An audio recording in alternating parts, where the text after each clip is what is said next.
welcome to VRB episode 2. We've had a successful pilot episode, we've had a successful first episode, and now I'm hosting, so this is where it all comes crashing down. Thank you very much for joining us again. I am also joined by my lovely co-hosts in the form of Mr. Kev. Hello. Hello, sir. How's you? I just lost a Pepsi Max bottle lid under my desk. That is not a good thing to lose. I'm afraid to go fishing for it while I'm on microphone. This could go horribly wrong. See, I told you it was all going to come crashing down. And joining... If you hear me technically dying, then it's yeah. Okay, cool. We know the cause. Don't technically die, Kev. Don't technically die. And also someone who is technically die, Mr. Diarmid. It is me. How are you, sir? How are you? I'm good. Roasting hot, but other than that, I'm fine.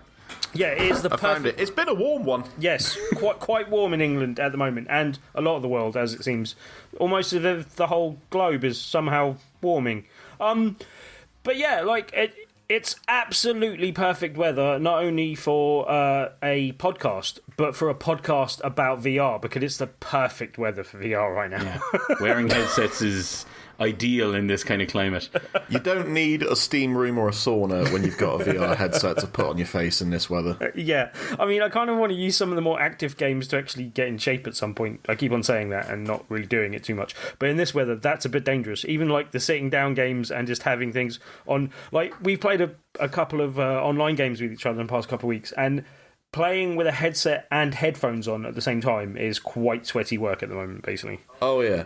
I got to the point with, I distinctly remember with Rec Room, there was a point where I knew it was almost time to finish because my beard was just soaked. It had all dripped out of my eye sockets down through my headset phone. Like, my whole headset phone was already waterlogged enough that water was passing through it. For me, it was when the sweat actually went into my eyeballs and burned. That's when I thought, I need to stop this now. Yeah, it's like, for me, I have to like give up playing and put my headset down for a bit when it just gets a bit too sweaty to put back on my head, and you're like, no, I don't want to do that right now. I know a lot of people are like, oh, what's the next headset? It's going to have like better resolution and better this and that. And all I want is some like fans inside the headset. Sweat retention, please. I have really considered buying a headband to go underneath my headset and see if that like helps soak away the sweat or something. I don't know. I mean, it might, but I don't want to sweat in the first place. Yeah, I just want a cool thing on my head. Yes, that would be just good. Breathable kind of, shutters, light shutters. Yeah. Breathable, Let my eyes breathe. I've started trying to think about things that I can invent where I can just like prop the headset up just enough that it doesn't destroy the entire illusion of VR, but does allow my desk fan to get up in there. You just want two of those, like, the kind of handheld fans strapped to either side of your head, basically. Oh, I've been legitimately looking at like YouTuber solutions to this problem, and there are people that have come up with like backpacks that have fans sticking out, like on the sort of like bendable but still will stay in place, like a pop shield cord, right? It'll bend, but it'll stay in place once you let go. And like people have been attaching little handheld fans to those and putting them at their face. Yeah, it wouldn't be bad to have like handheld fans stuck to the end of the Move controllers and stuff. Basically, that might do enough. But hey, but yeah, let's crack on with the show. For anyone that hasn't listened to our first episode, go do that. And we'll wait. It's fine. You can go away, do that, come back, and we're back. But yeah. Basically, we divide the show into 3 parts, or that's what we're planning on doing, and past, present, and future. So this week in the past, we are talking about the best wave shooter VR games that we have played overall, basically, so far on our respective systems. So yeah, there's a bit of crossover between us, and I cheated a bit because I got to see both of your lists first. So let's go with you, Mr. Kev. What's top of your list? What's your favourite VR wave shooter?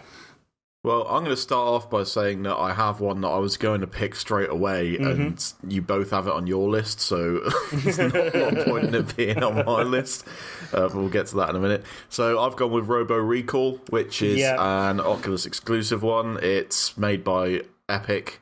It was originally the Bullet Train VR demo that they made, and they turned it into a whole game. It's really cool. You can you've got shotguns on your back, which you can pull out by reaching over your shoulders. You've got pistols on your hips, which you use that. And then you've got your hands as melee weapons as well. You can punch things, you can grab hold of the robots, you can rip the heads off and throw the heads at other robots and pull arms off and legs off and use them as sticks to hit other things. It's incredibly cool, and they do some pretty interesting stuff with the level design where there's like different objectives, like a big space Hoover has appeared over the city. You've got to throw as many robot parts into the Hoover as you can. This is one I'm definitely cool. jealous of. Like, it's one that I know isn't coming to PSVR and have been jealous since it came out, and everyone else has talked about it, and everyone raves about this one. Well, the amazing thing about it is, aside from the fact that it's probably just one of the best, if not the best, wave-based shooter out there, it's also free when you buy an Oculus Rift. Yeah, that's one of the 6 things you get for free. Yeah. Which is, it's great. Yeah. Space Pirate Trainer, which is... What's the best way to explain that? Geometry Wars meets Space Invaders in VR. Cool. It's just really colourful, really cool. You feel like you're on a game show, and they give you these weapons that you've got, and they just like throw drones at you, and you get a shield, and sometimes your weapons will do interesting things.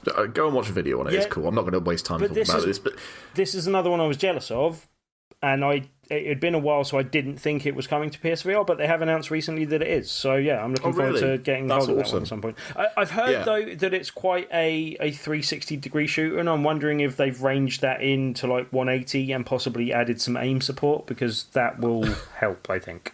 I would call it more of a 120-degree shooter really? at best. Okay. It's not even 180 really. It's just like a cone in front of you that you're playing with. You're going to be fine. So that would be fine. Okay. All right. Cool. Yeah. All good. I'm kind of breezing over it, but it is one of the best experiences I've had in VR. It just does everything so perfectly. It's just quite a very simplistic game. So watch a video and you'll instantly know what it is. Raw Data, which was Servios's game prior to Sprint Vector. Yes. And that's the only one that I haven't... I really want to play that multiplayer. And right, okay. I know that it's because it's up to 4-player co-op multiplayer. Oh. It's the game where you can play as a ninja with a sword, or you can play as a dude with shotguns, and there's 4 different classes, I think, now, isn't there? You pick a character based on the class. One, and I haven't played it yet, though. Well, have you not? I had friends over, and they played it a bit, and I kind of jumped in and out a tiny bit, but only a tiny bit. And I keep on meaning to go back to it, because it seems quite good. Well, they do really interesting things like the reloading of the weapons. You've got to actually reach down with in your case, the move controller to your hip to pull out a clip, and then plug that into the gun. So there's actually a little bit of skill involved in reloading your weapon, which makes for slightly more tension in the fights themselves. And I know that this is going to become, at the moment, you can play multiplayer on PSVR, you can play multiplayer on PC, but you can't cross between the two yet. Yeah. But I know in September they're integrating that. Oh, that'll be really good. So, I think that's going to be one of the ones that we stream. Oh, yeah, Diamond, you might have to pick that up. Sounds like I'm picking up Raw Data then, And that's me. Cool. Diarmid, let's rock straight on and go into yours. Yeah, well, just because Kev mentioned it just there regarding Raw Data, the ability to kind of grab a clip and physically put that into a gun in the game is kind of what turned me on to the entire idea of wave shooters and what they could possibly be, which is why I'm kind of cheating a little bit with this game. But PSVR Worlds has the London Heist mode. The story mode is pretty standard, it's fairly short as well, but it's really a good kind of wave-based, because they do come in waves, but they're just predefined and a bit short. But at the same time, it's just a good, like, the feeling of being shot at, and you're kind of struggling to reach around, grab a clip, load your gun, and then aim.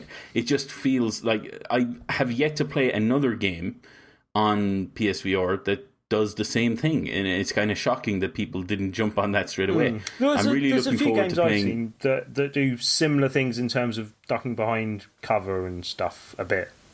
Yeah, it's more the physically reloading of the gun. Yeah, there's very few games that seem to do that. Like I felt like a bloody genius when I figured out I should pick up a clip, load it in, and then pick up another one and have it ready for when I need to reload. I felt like a bloody John Wick when I discovered that. But anyway, it was one of those games that kind of turned me on to wave shooters, and that was kind of the one that I wanted people to emulate, and it hasn't really happened too much. Okay. But the fact that Blood and Truth is coming out, I'm really looking forward to. And I got to play another level of that this week, so we'll talk about that a little bit later in the show. But anyway. Excellent. Another one I wanted to talk about was Dick Wild. That was one that me and you played back at EGX Rezzed a few years ago, and then it came out, and that is a lot of fun. The fact that it supports move and aim, the sheer choice of different guns that you can play with, like they really let their minds go. They had some gnarly brainstorming sessions to think up of the different weapons that you could use, and I love the way that they were able to integrate move controllers so you can dual wield, and the aim controller in a way that actually works. I'd say sometimes you're a bit of a disadvantage with the move controllers. With the aim controller, but I like the fact that it's got the variety at least. Yes, exactly. But they kind of tailored it so that it would be one or the other. Unfortunately, the difficulty is still bloody hard. And, still the amount of stuff hard. coming at you is kind of shocking sometimes. But it's fun. It's kind of just fun to play through. The last one I wanted to mention is also the one I think Kev was hinting at, and also the one that I know, Tim, you want to talk about as well. So I'll be very brief here. But Super Hot VR, the endless mode in that is just addictive. You genuinely feel like a superhero when you're inside in that mode, and you're just you're chucking a gun that way to hit that guy, you're grabbing the hammer out of this guy's hand to slash him across the face. It just feels incredible. There are few games out there that do such a good job, and this is probably my favourite, similar to Kev, probably my favourite wave shooter. Obviously there's a standard mode as well, but that endless mode is top notch. Really top notch. It's still the first thing I show anyone who's never seen VR before. Yeah, it's a great introduction. It's ultimate player empowerment. Basically, is really just like you feel, as you say, you feel like a superhero, or like you're Neo in the Matrix, or that key person that's just got one up on all the people around you, kind of thing. And it's a great game, as you say, basically. I don't know. There's something about it that makes me not necessarily instantly think of it when we're thinking of wave shooters, but by definition, it kind of is. And it's definitely one of my favourite games in VR in general, basically. And as you say, Kev, an excellent way to show off VR to people for the first time as well. Right, and that was all on your list, Mr. Diomed, yes? That was all 1, for 2, me. 3. So, Super Hot's definitely high up, if not the top of my list. And I have to say, there's a few other things that I've played bits of that I quite like. VR Invaders, I mentioned. And what was the other one? Mortal Blitz was okay as well, basically. And likewise, we said Raw Data that you were talking about, Kev. That was one I quite liked and mean to play more of. I did mention Blasters of the Universe as well a couple of weeks ago. And Kev, I think you should still seek that out if possible, because I think you'll like it. But as I said, it's a kind of bullet hell type thing where you've got to make your head dodge out of the way of incoming fire. Otherwise, like if it's not hitting your head, you're okay. And then it's got a kind of weapon system where you've got lots of different parts you can upgrade, and you can make a weapon, like tailor it to your kind of playstyle and stuff. And like loads of different unlockables and stuff. So it's fun and silly and good, and I think one of my preferred ones. The thing I think I prefer to that, and might even rival Super Hot for my favourite actual wave-based shooter, is Shooty Fruity. I don't know if you guys have played this. No, but I've seen videos of it. Okay, because for me, it's got like some of the fun elements of Job Simulator, and like those sort of like silly based kind of games mixed in with a wave shooter. And anyone that hasn't seen it, you're basically there are other stations and you can go to the cafeteria and stuff, but generally you start out on the checkout and you're scanning items through the checkout to then unlock better weapons that are coming across in a they sort of scroll across you, and you can then pick them up, and then you're shooting waves and waves of fruit that's coming towards you, and it's all like ridiculously kind of like animated and stuff, and it's just a good fun wave shooter basically. So I recommend that one basically. What I like about our picks is all of them kind of seem to stray away from the usual or what you would expect to think of a wave-based shooter. You know what I mean? You kind of think of, you stand still and you're looking around and stuff is just running at you. And there's very few of our picks that actually kind of do that in the standard way. There's always a little quirk there. And I think that's important for any future wave-based shooters that people plan to put out there. Yeah, it's got to have something to it. Otherwise, it's just a bit too samey. Yeah. I mean, I picked up Sneaky Bears the other day, and that seems a bit guilty of that as well, possibly, even though it was quite cheap, so it's not too bad. But yeah, there's a lot of like decent wave shooters, but I think we've picked a good selection of good and interesting ones. Me and Diomed were discussing this before the show, but I kind of discounted Rez, and I was kind of discounting Rush of Blood, just because they didn't quite. But Rush of Blood is quite wave shootery, so that might bump Blasters of the Universe off my list. Thinking about it, but hey, I don't know what you guys think on that. But yeah, let us know your favourite wave-based shooters if we haven't mentioned any of the ones that you think deserve mentioning, and let us know in comments on the forums and Twitter, etc. And with that, we will move out of the past and into the present. So the games that we have been playing. So this week. Kev and I have both been playing a game, so maybe we should kick off with that one, Kev. All right, if that's the way you want to start. Yep. Detached is how would you describe it, Kev? I'd say exploratory, space-based, kind of path and puzzle solving game, basically. I would. I got some. I'm just going to be honest with you. I've got some bad things to say about this game. Really? I quite enjoyed it. Right, so I love what they're trying to do. Yeah. But I have a couple of issues with it. Number one, and this is my biggest issue with it by far, right, is the view, and I'm not sure if there's a way to configure this otherwise. Okay. But the view from inside that hazmat suit, like half of your vertical vision is taken up just by the chin strap. So you can only really see by rolling your eyes upwards. Right. I didn't have a problem with that. I did. Okay. Now, as I say, it may have been a configuration problem. Maybe it was just where I was stood in my room. Also, I'll have to go back and have a look at that. But that was just driving me up the wall. Did you leave the fisheye lens thing on?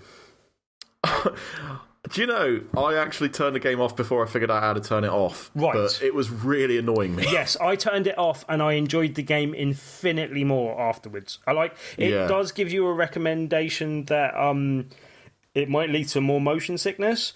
And I had literally 1 second of going, oh, that's not comfortable, and then I was absolutely fine. So which control mode were you using? Because they offer you 3. Yeah, now that's one of the reasons why I didn't get that far into the game, because I only got a chance to play it last night before today. And as we discussed, it's bloody hot at the moment, so I have to wait till quite late in the evening before it's even possible to get a VR headset on my head. But yeah, that was one of the other things. I went through the training a few times just to try out the different control methods.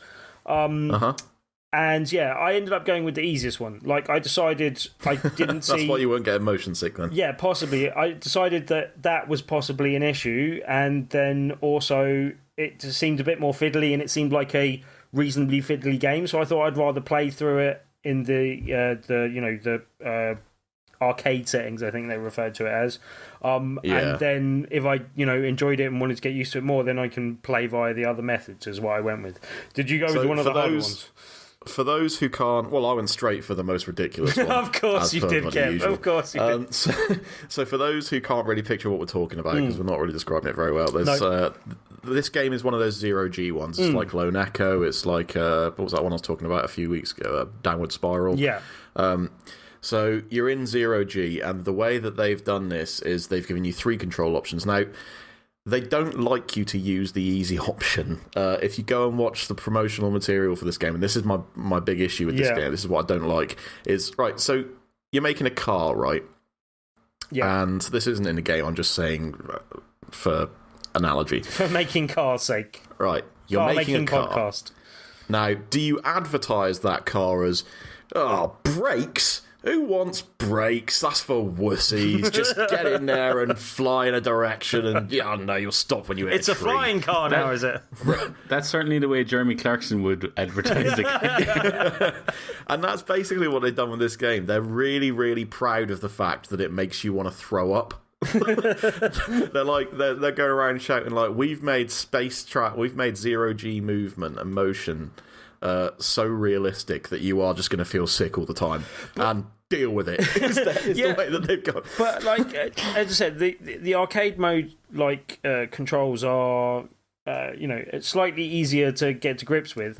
But I found it to be a fiddly game that is fiddly in the right way that I kind of want it to be. Like, you have to be very careful and cautious. Basically, you're exploring, it's kind of, I think it's the remains of an exploded sort of spacecraft, or there's like various different bits of space debris amongst the kind of asteroids as well, but then it's kind of separated areas that are different levels, basically.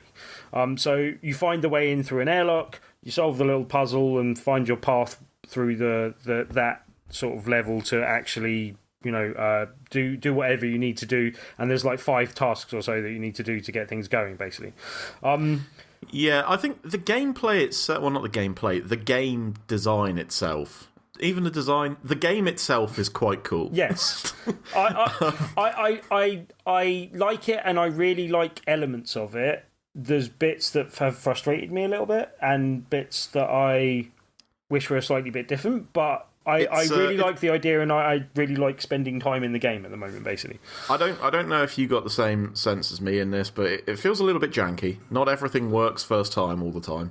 Yeah, but like, as I said, you have to be really cautious and careful about your direction and the angle that you're facing, and like basically you have to be really slow. If at any point you like bump your head on the ceiling, like, you could crack your helmet and die, basically. And if you go too fast into a wall, you will die, basically. And the one thing that slightly frustrates me is because I've heard it's not that long. I think I've heard it's a couple of hours, and I'm already a couple of hours in, so I think it's a bit longer than that, or I've just been pissing around. One of the two. It's actually meant to be about an hour. Yeah, like I enjoy messing around in this game anyway. I enjoy the like zero G environment, floating around in space for a bit, and like you have to be slightly concerned with your oxygen, but there's enough oxygen floating around anyway. But yeah. As I said, like, there's elements I enjoy. The one thing I found a bit frustrating with because it's a bit of a short game, the way they've tried to cover that up a little bit is the checkpoints are quite harsh, basically, which I didn't necessarily appreciate. And yeah, it feels like there could have been a bit more to it, but and especially when, there's a lot of cheaper games in this is in the £30 price bracket. But having said that, like, if I'd have played what I've played of this game and still heard it was £30, I'd have probably bought it just because it really ticks the right boxes for me of zero G environment. And I know you've got to do that on a few more games on Oculus, Kev, but they're two things that we don't have currently on. No, I understand that. I think when you guys get a downward spiral, it's going to be somewhat of a revelation to you. And obviously, if you ever get a chance to play Lone Echo. I like what they're trying to do. I'm not 100% sure I like how they've gone about doing it. Okay. I don't like the subtext of "we want you to throw up, so gutted." But obviously, I am that person that goes in and says, "Right, what kind of controls have we got here? We've got really simple, so you move up, down, back, left, like in bloody, I don't know, No Man's Sky or something." But you got quite a bit of control in the end, because you can spin in different directions, and you can it's the weird thing to get used to is you've got like an air brake, and you have to kind of slow down and stop. Like, you can't just there's no sudden stop, basically. And then there's an intermediate setting for the controls where everything's a little bit more freeform, but it's still basically holding your hand to some extent. It's not letting you spin out of control. Yeah. It's when you go for the one I went for, which is the realistic setting, and you just start like doing corkscrews around a place just because you pressed 2 buttons. That's in the intermediate controls. You had like one click. You could click in the analog to basically stop your momentum in one direction, and then you could click the other analog in to stop your rotational direction. So you can do that in advanced as well. Okay, yeah, but I don't think the brakes don't exactly happen super quick. Yeah, they take a while to kick in, and rightfully so. Like, it is a pain in the ass control, and as you say, you do have to go so slowly. which I think that's one of my biggest issues, is because of that checkpoint thing you mentioned. Yeah. If you have to restart from a checkpoint and you've got a lot of ground to cover, the speed, you can't just go, right, well, I know where I'm going there, so I'll just run there. It's like, no, you have to go so slow. It took me, like, just to give an example, it takes about, I don't know, 5 seconds to turn 90 degrees. Now, that doesn't sound like the end of the world until you've done it a million times. And just imagine you're playing a first-person shooter, and you know the door is to the, like, 3 o'clock of you, right? And it takes you 5 seconds to make that turn. It's so slow. All I'm saying is, Kev, I strongly recommend going in, putting it in an arcade, and then, turning that fisheye thing off, basically, and see how you do. I strongly recommend going in on the ridiculous controls, just so you can go back to the other controls and know how much easier it is. In at the deep end. But as I said, I've enjoyed my time with it. I would possibly recommend for it to be on sale for most people, but I possibly would have been silly enough to buy that at full price just because, as I said... How much is it at full price? £30. 30? Yeah, I think it's $30 in the States as well, so I think we're getting ripped off a little bit there. So that's the other reason I'd say... I wouldn't go that far. Like £20 and below, I think that's a worthy purchase for me, but still. We forgot to... I mean, we've gone over what this is in its, like, essentials, but it's primarily a PvP game, which I got to say, I haven't tried. I don't know if you got it in there. I haven't yet. I've heard that the... so far that's slightly sparsely populated, but it has just come out, basically. So, well, it's been out for 2 years on PC. Okay, well, it's only just come out on PlayStation, PlayStation VR, so yeah. But I'd be interested to see if that's any good. I'd want to get through the single-player game first, but then I'll see. I assume it's got to be quite a laugh watching an entire lobby. Well, maybe, I think it's one-on-one, actually. But either way, just watching someone else struggle with the controls as much as you are is bound to be funny. Bound to be amusing. So, right, Kev, you've actually also played more games this week, so let's get another one of yours out the way. All right, well, I'll quickly mention Budget Cuts, which is a game I've been looking forward to for quite a while. It's just come out on Oculus Rift about a few weeks ago. And this is an espionage game. It's like a stealth game. Right. So you're a robot in, let's say, let's just call it what it is. It's a rip-off of Job Simulator Office. And there's a bunch of robots who have come in to make some cuts, some budget cuts. Yeah. And that budget cuts means killing all of your co-workers to get rid of the robots that are unnecessary. So the way you have to escape this office is by using stealth to hide under office tables and distract those robots by throwing things around the room and trying to maneuver around them to various floors. I literally just started it. I'm very quickly going to finish this off, but I've literally just started. And there was I wouldn't have mentioned it until next episode, except there was one really cool thing where you get this teleporter gun. This is how you move, and you fire the sort of round, and it goes in an arc and lands on a floor somewhere. And then you get a preview window appear above the gun. And you can turn in 360 degrees and look through the sort of the vision of that bullet where it's landed. So you can see 360 degrees from where you're about to teleport to without actually teleporting there first. Oh, nice. So it's cool. You can fire it into a room and then see what's in that room before you go in. And then once you go through... So that's how you locomote through the levels, and I just find this really cool bit where they don't signal it at all, and I assume I'm going in the right direction, I don't know, but there's another office building on the other side of the road, and there was an open window where I was, and an open window on another floor where that building was, and I fired this thing across the road, and it went through the other window, and I teleported from building to building. Nice. And it was just so cool. Cool. Sweet. Well, that is good. Yeah, it just really felt good, and I'll go more into that the next time we record, because there's a lot more to play of that. Sounds fun. Also, Mr. Diarmid, let's get you talking, sir, because we haven't heard from you for a quick minute. So I'm here. Yeah. What have you been playing this week, sir?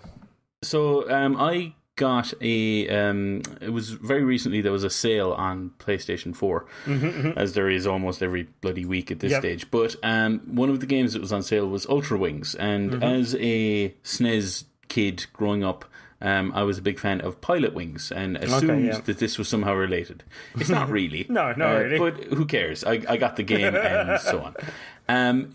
So Ultra Wings but it does seem to take a little bit from it. So Pilot Wings, if you haven't played it before, is a kind of it's a very arcadey flight simulator, but not really. It teaches you like how to land planes, how to take off, how to fly around basically. And this game does very similar, at least at the start. So when you load into an airfield, into an office, and there's a laptop in front of you, and you pick out which jobs you want to do. At the start, you need to get your license, and then you go off and do other jobs. And then as you're progressing through the game, each job that you do gives you money. And then what you do is you buy airports on other islands nearby where you can then land, and that unlocks new planes. And there's 4 in total. Yeah. So at the start, you're in this kind of a motorized. It's an incredibly small plane, like incredibly small, almost like a microlight kind of thing. Yes, very similar to that. I was playing the game with move controllers. You can use just a regular controller and then use head tracking for some of the aiming stuff, but I was using 2 move controllers, and one of them was fairly redundant. But basically what you do is you grab onto the rudder and you just kind of you actually fly it. You tilt it back to go up, you push it forward to go down, left, right, and then you use the buttons on the move controller to actually move the rudder at the back, and that kind of flies you around. And it starts off nice and simple. It's take off and just fly straight through some things, and then towards the end of your training you land. And then the more jobs you pick up, the more kind of number 1, the planes that you get are faster, and number 2, the jobs that you can do. There's like a balloon chase where what you do is you fly up into the air with your other hand. You then can pick up a pistol, and you kind of have to blow up the balloons as you're flying past them. And at that stage, you're kind of good enough in terms of the flying that you can kind of do that kind of with it absent-mindedly, and then keep aiming around you. And that allows you to progress further. I've been playing the game for about 15, maybe 18 hours, and I still haven't unlocked everything. Nice. Like there is actually quite a lot to it. The game is currently, I think, £17 on the PSN, and it's worth it for that. I got it cheaper because it was on sale, and because it was on sale once, I'm sure it's going to be on sale again. If you do see it, I do recommend picking it up. It's a lot of fun, and one of the things I wanted to mention is I have very rarely felt ill playing VR. It's not something I'm very familiar with. Like even the games that are meant to have done it on PlayStation, like Drive Club VR, I never felt that way when I was playing it. Yeah. But this game, I was playing it at the start, and I actually thought I was ill, but I wasn't. It was actually it wasn't because of the fact that it was in VR. It was the fact that it really did feel like I was flying, and I was kind of like, I was looking out, like as I was banking around, I kind of looked down at the ground, and I was like, oh, that doesn't feel right. You're flying without wings. Exactly. So the fact that it was able to elicit that kind of response from me is actually a good thing, at least in my opinion. Yeah. That is cool. I recommend it. I had a lot of fun with that game. And as I said, I'm still playing it because I still haven't bloody cleared the thing. But it is a lot of fun. Well worth picking up. That is both good news and bad news, because I already own this game and it's on my long list of games that I've played a little bit of, really liked, and really need to go back to play more of. And the fact that it's like got 18 hours of content, I'm like, no, I don't have time for that. But as you say, it's kind of feels like a nice peaceful version of flying. Like Eve Valkyrie and even Eagle Flight feel a bit more hectic kind of thing, whereas this feels a bit more sedate. No? Yeah, yes and no. Purely because number one, it is a bit more sedate. It's a lot slower, and it's a bit more purposeful, and you're in more control. So you kind of have to really, move around a lot more easily. And there are different control settings as well, in terms of you can kind of go for a more sim control. Right. Even on arcade control, it's still quite twitchy, involved. Sort of. Exactly. However, I think the thing that sets it apart is the fact that it really does escalate quite quickly to the point where you're kind of like, you're not only kind of trying to fly through smaller targets, you're going a lot quicker because you've gotten new airplanes, or you've unlocked new craft. So you're going a little quicker, you're trying to get through smaller targets, and you're trying to concentrate on that and keep in mind the basic skills, and then also maybe doing the balloon popping or something else. So there's a lot going on. So it does get quite tricky, and that probably adds quite a bit to the playtime as well, because I did have to retry a number of levels a number of times. But at the same time, I enjoyed myself while I was doing it. So so that's not bad then. There you go. Cool. Right, Mr. Kev, I believe you had one other game to talk about, sir. So I got a code for a game called Naked Sun, which has just released on Oculus, I believe. And it's been a long time coming. I wasn't really aware of it prior to getting the code. Right. But it is an on-rails shooter. You are on a constantly moving monorail sort of thing. Monorail, and there are other monorails to the left and right of you, and you'll occasionally be attacked by either people on those monorails on various other trains. Now I just want to chant monorail every time you say monorail. Anyway. or by drones that fly over. That's the first level. Then there's a second level where you're going down a great big elevator through what has got to be the tallest building ever conceived, where there's a load of people on every floor who will try and fight you. Now that sounds pretty basic on its premise, and it kind of is. You've got like 2 Uzis that you can use that will also convert into a sniper rifle-esque pistol. Not sniper rifle-esque, it's just a pistol that has like a decent sight on it and will do more damage if you can pull the single-shot stuff off. Right. Those are your options for weapons-wise until you get on the, I think it's the second level, you get a rocket launcher. Now this is where it gets pretty cool, because this thing is attached to your shoulder like a Predator cannon. Ooh. And you like, in order to highlight targets, you like press and hold a button, and you do like a sort of, in Res, when you just like paint targets. Yeah, pan across it and it locks on, and then you just let go of the button, and all these rockets fly out and just smash them. So that's really satisfying. Nice. When that happens. It's not quite as smooth as I would like it, but I think, like, comparing most of games that do that to things like Res is a little unfair, really, isn't it? Like, Res just does it so well. But yeah, there's that, and you also get a shield on your other hand, so they're your 2 special weapons. Right. Left hand, you get a shield that has a certain amount of energy that it will last for before it depletes. And then the cool thing about that is that it will block everything coming in at you, but you can still fire through it. Ah, cool. So yeah, that's your sort of player setup, and obviously you've got a health bar. And then there's also, this is where the game really got interesting for me, is there's quite often in the environment, you'll see a bunch of people coming out and you're like, oh god, there's another 25 people I've got to kill quickly. There'll be like just a little shiny thing above them, and you'll be like, all right, well, I'll shoot that. And then the thing that shiny thing was holding up will fall down and land on them all. And this kind of thing happens quite a lot. There's just a lot of environmental kills that are available to you, and you don't have to use them. But when you do, it's just really satisfying. There'll be things like rockets that are just sitting there, and it'll be like, blow off the cap of the rocket. So you blow the cap of the rocket, and it makes it ignite and fires into the nearest person. But if you time it right, it like sends them flying into another person, and then that hits another explosive barrel. And like when you get a nice chain going from that, it's one of those things where I really wish there was a score being kept. It would be one of my favourite things they could do with this in a future update, is just have a little high score thing, so I can fight my friends for high score, getting those stupid combos together. Nice. Yeah, it's good fun. I like it quite a lot. The only shortcoming, and I use that word very appropriately, is this description of this game has been almost as long as the game itself. Now they have said it's an incomplete game. They're going to keep adding levels, but right now it is 3 levels and done, and that took me about 40 to 45 minutes, somewhere in that region. Okay, it's not the most expensive game from what I've seen, though. I'd have to double check the price, but no, it's not. It's not stupidly expensive or anything, as far as I'm aware. I think in dollars it was $16, I believe, and it's discounted 30% on launch, I think. Yeah, I think so. It's £12.39 right now, and that's without a discount. So yeah, it's not stupidly expensive, but still, it kind of bums me out that we're still at this stage in VR where these games are coming out and it's 3 levels. You know. Well, I mean, look, I'm pleased it's good at least, because this is apparently coming out in August on PSVR as well. So hopefully it's something they can add to the package. If that's coming out in August, maybe there'll be another level that they'll launch on both at the same time.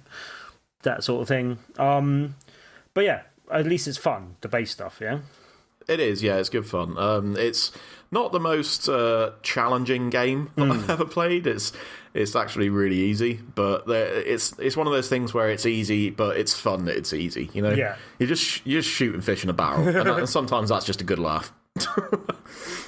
Good, cool. Well, yeah, as I said, that's one that, I'm looking forward to seeing how that pans out. We shall see.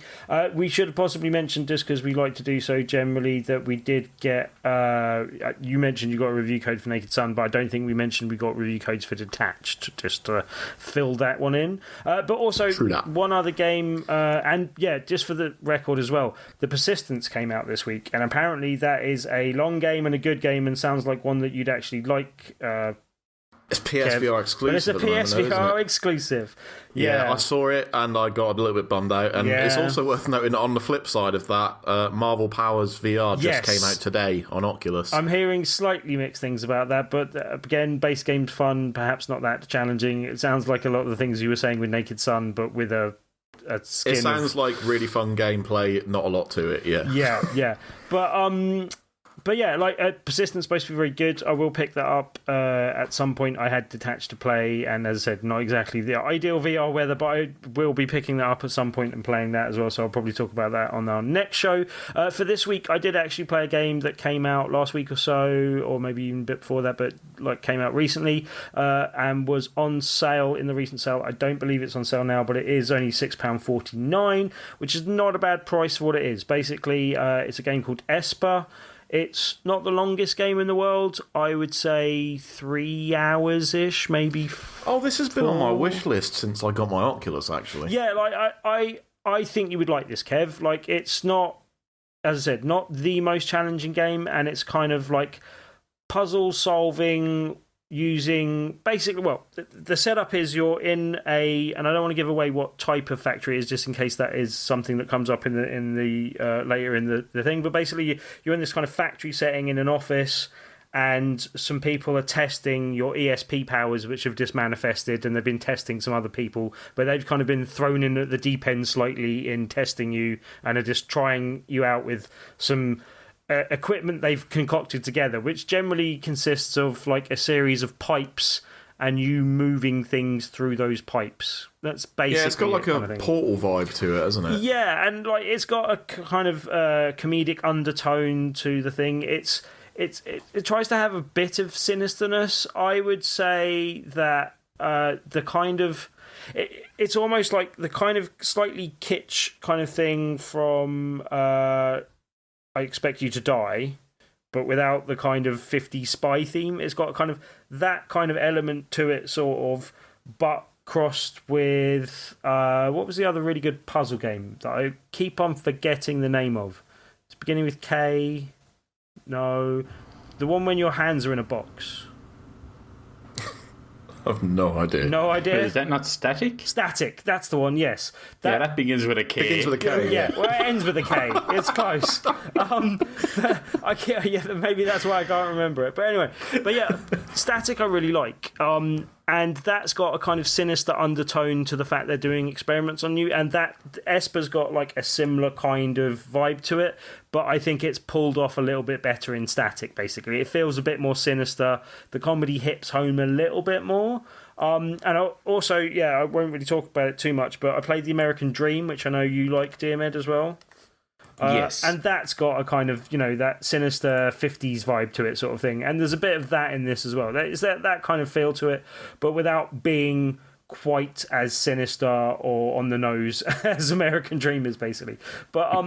But yeah, like it's, as I said, not the longest thing, not the most challenging, but enjoyable and fun to play through. And yeah, for the small price it's easy to recommend, basically. And especially if you see it on sale, I think I picked it up when it was like £4 or so.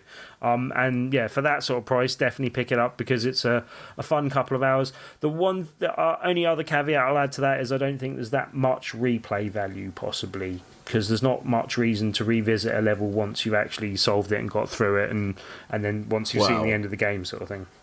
For £4. Yeah, exactly. Bothered.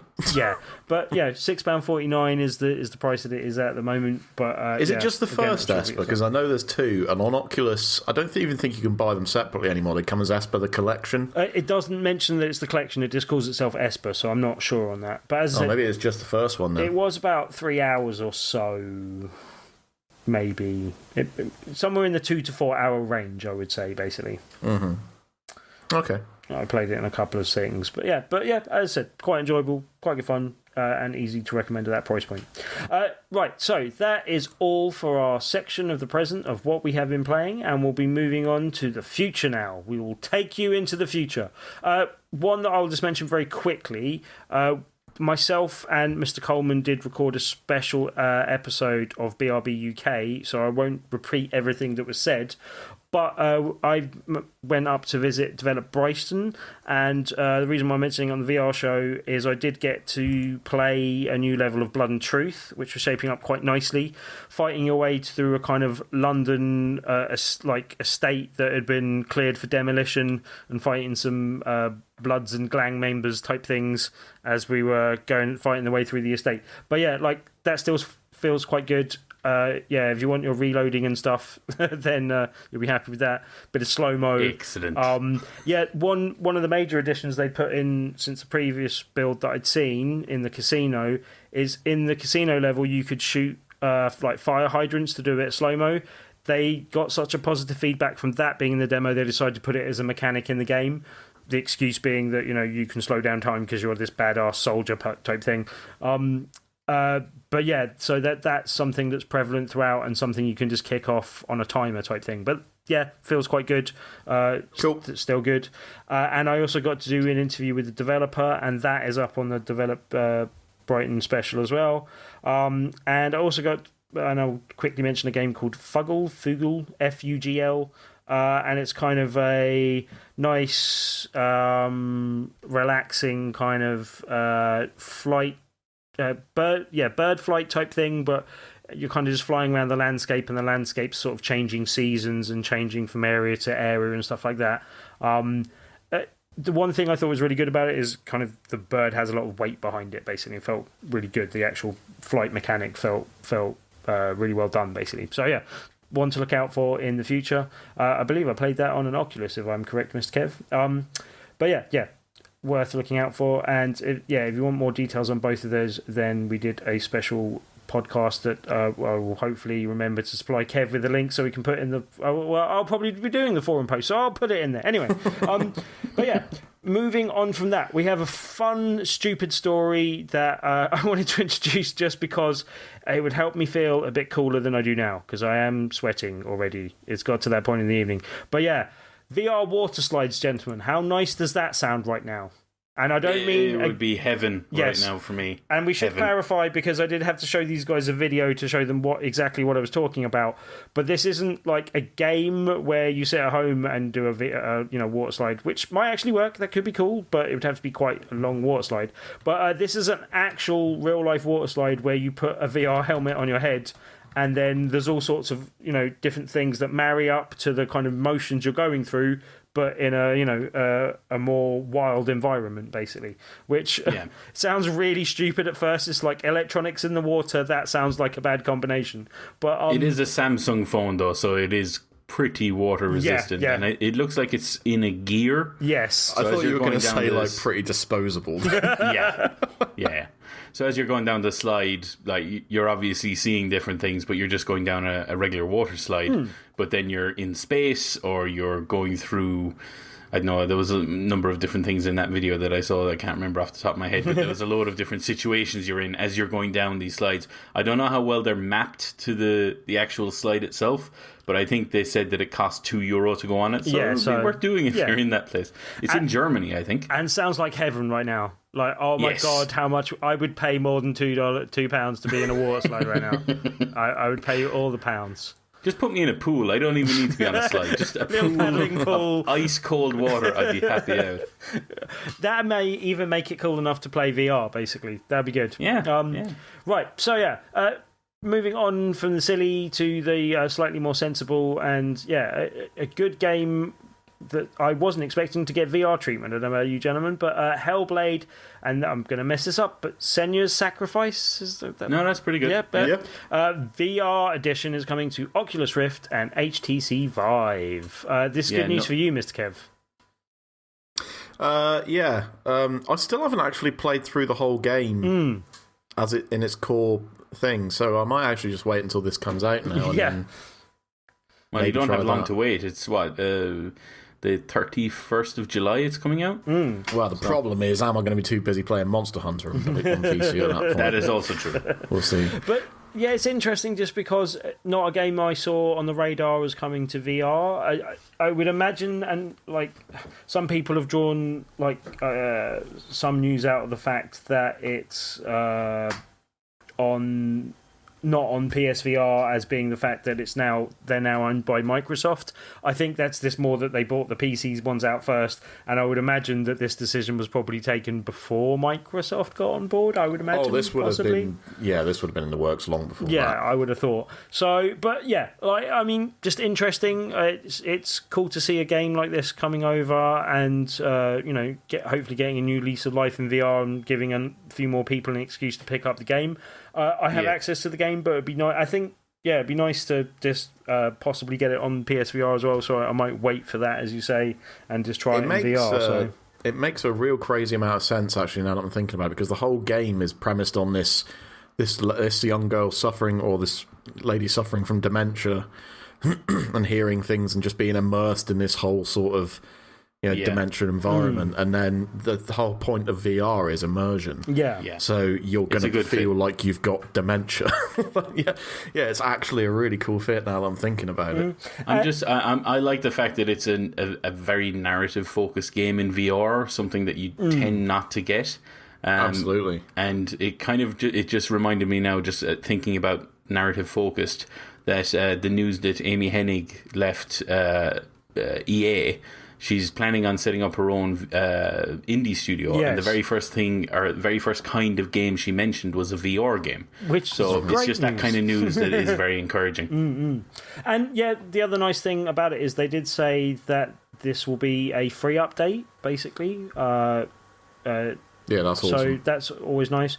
Coming to Oculus Rift and HTC Vive on the 31st of God, the sound design was so good in this game as well. Yeah. It's gonna blow minds through a headset.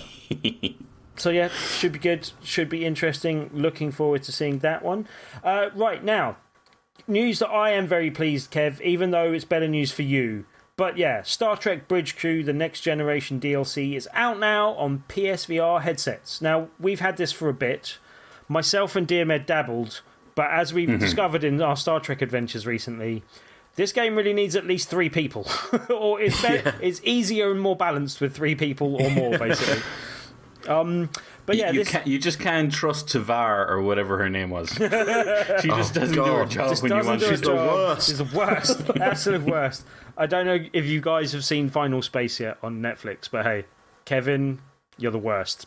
That'll mean something to someone there anyway. But anyway, we had our own Kevin. But anyway, basically this is good news for you, Kev, because it's the next generation. It's good stuff, extra content for a game that we've already been enjoying together, and means that you can come play the new VR content, so we can start playing that. I may very well have just bought this the second I woke up this morning. Nice. So that's one that I think we will pretty much leave there and come back to when we've had a chance to actually dig into it with the 3 of us. But as I said, one thing that we've dug into a little bit, it's breathed new life into that game, given a new excuse to go pick it up, and we will be playing some more and live streaming some more. We were actually supposed to live stream this Sunday, but we had some issues with people's and internets and all sorts of rubbish. And also, it's really freaking hot for VR right now. But as soon as it cools down this country, we will be doing a regular Sunday stream, so look out for that as well. We'll be doing some more Star Trek in the future and having some more adventures in space. Gonna fight the Borg cubes. Yes, in space. Fight the Borgs. So yeah, we'll be making that so pretty soon. Moving on, this was another one that I was like, what, really? But yeah, Sega Mega Drive Classics gets a free VR update. So yeah, again, cool news that this is free. It's a weird kind of...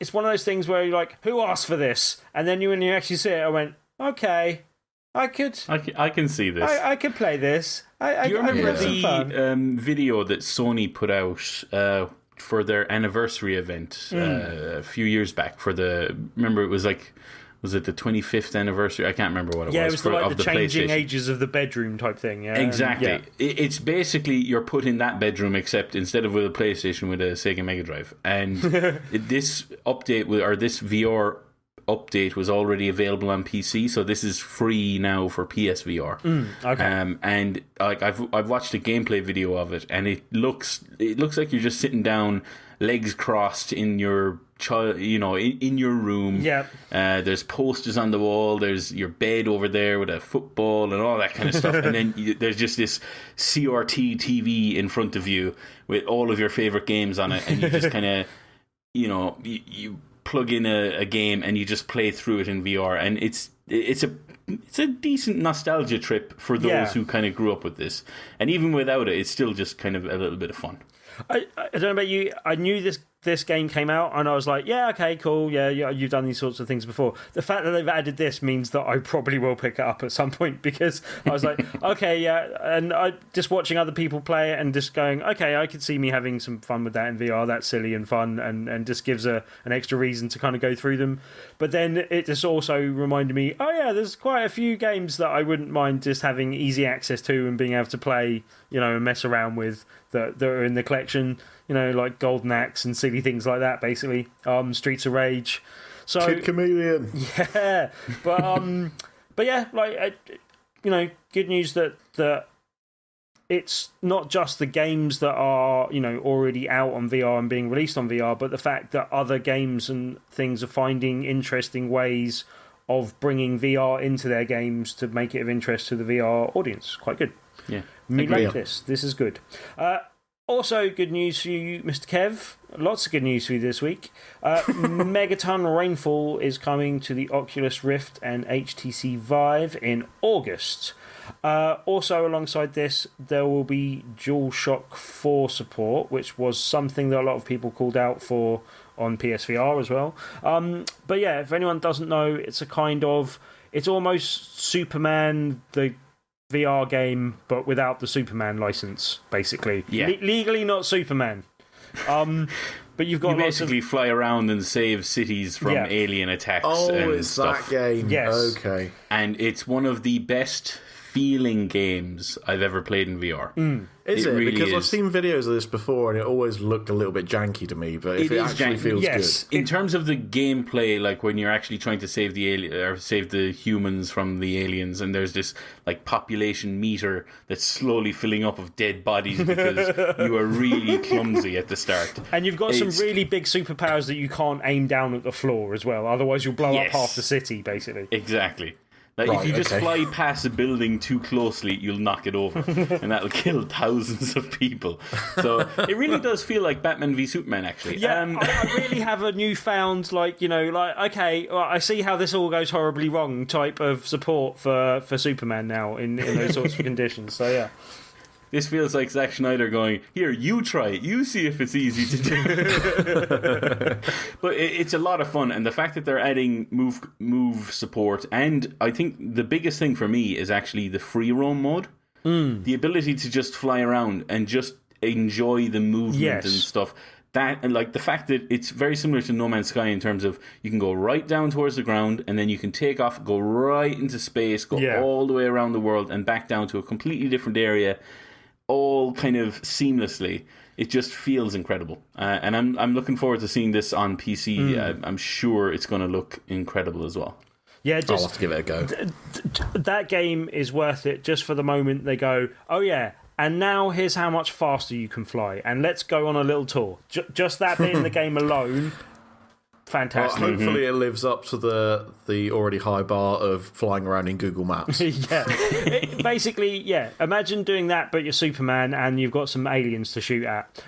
Not the easiest game in the world. As I said, the free mode's quite cool because it'd just be nice to fly around. It did also have a recent pro patch as well, basically. But still not the shiniest game in the world. But yeah, definitely worth looking out for in the future. Right, so...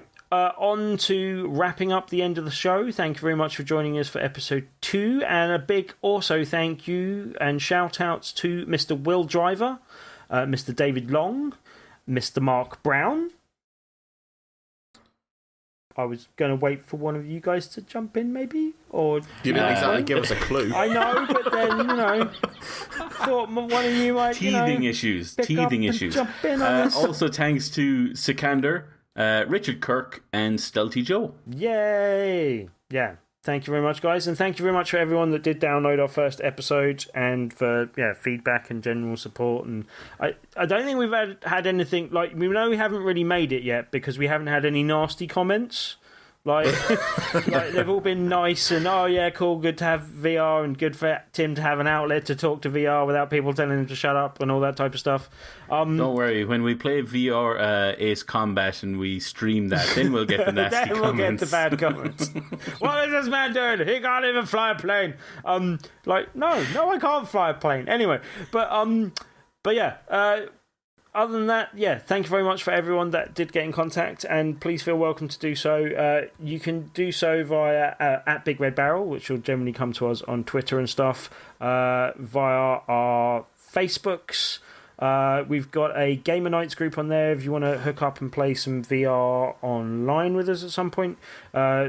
We have possibly got a fourth for Star Trek, but I'm sure there's some other games you can play. You can play some Rec Room and some other bits and bobs with some peoples.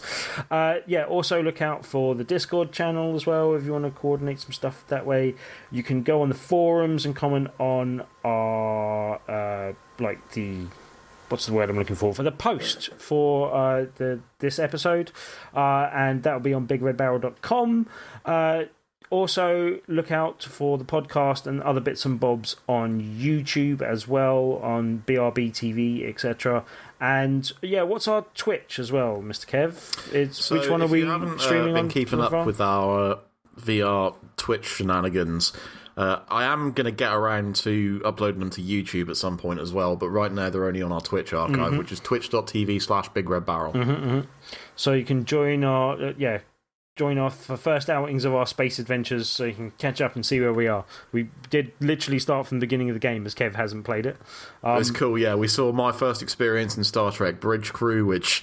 Let's say, frankly, scared Tim and Diarmid. And you became a bit tyrannical when you were the captain, just saying. You shouldn't give me power. Yeah, the power did definitely go to your head. And then I was channeling my inner Kirk. Not Richard Kirk. And I then didn't see you have sex with any week. space aliens. Rec Room was an interesting episode because we tried a bunch of things and we found out how terrible we were at virtually everything. Yes. Just video games. Yeah. Just like life. Although I did like the disc golf. The disc golf was fun. That was good. More disc golf in the future. It was fun until that bit towards the end when I started hitting my own shoulder constantly. Oops. But anyway...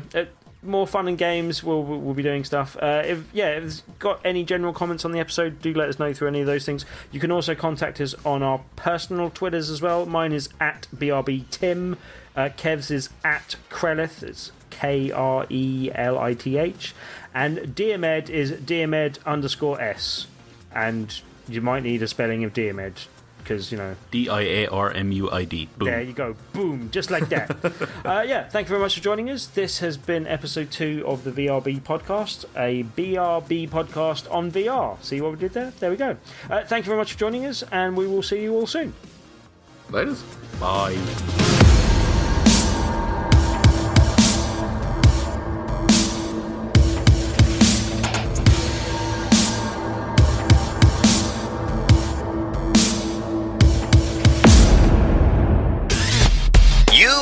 Your ears are quite welcome for the podcasting goodness that you just heard. Why not roll on over to BigRedBarel.com for more podcasts, news, reviews, and videos from the biggest, Reddest site on the internet. BigRedBarel.com.